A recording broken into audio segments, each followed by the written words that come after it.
Good evening, everyone. Thanks for joining us. I'm Liz Quirantes. And I'm Jim Grimes. What started as a street race escalated into a violent road rage incident ending in gunfire. Police say a Port St. Lucie man opened fire with an AR-style rifle targeting two people inside another vehicle during the confrontation. CBS 12's Al Peffley is joining us tonight outside the Port St. Lucie Police Department with the big story.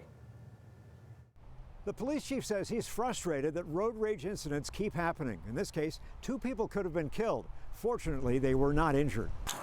Pat down, pat down. Police released body cam video of 39-year-old Sami Zaiter of Port St. Lucie being arrested. Zaiter is facing multiple charges, including 2 counts of attempted felony murder.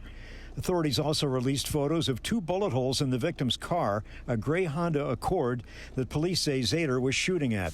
The roadways need to be a place where our residents and citizens can travel safely.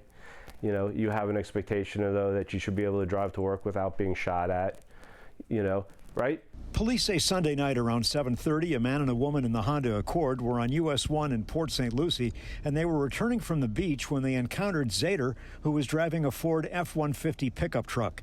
The police chief says after they turned onto Crosstown Parkway, Zaiter and the 2 people in the Honda started street racing. They were traveling beside each other. The passenger in the victim's car gave a thumbs down motion towards the suspect. That seemed to enrage the suspect, and things got ugly at that point. At some point on Crosstown Parkway, the suspect pointed what they described as an AR-style rifle and fired 1 shot, which hit the passenger, the rear door on the driver's side of the victim's vehicle. The police chief says Zaiter fired a 2nd shot at the people in the Honda after they pulled onto a side street.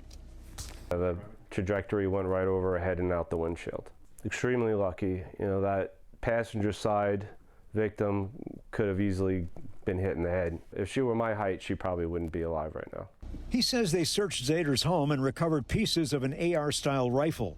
The chief believes Zaiter went home and disassembled the rifle so he wouldn't have the gun if police showed up at his house. The front door at Zaiter's home is boarded up. No one came to the door there when I knocked.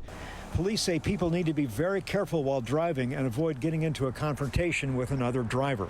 You never know how a confrontation is going to play out, right?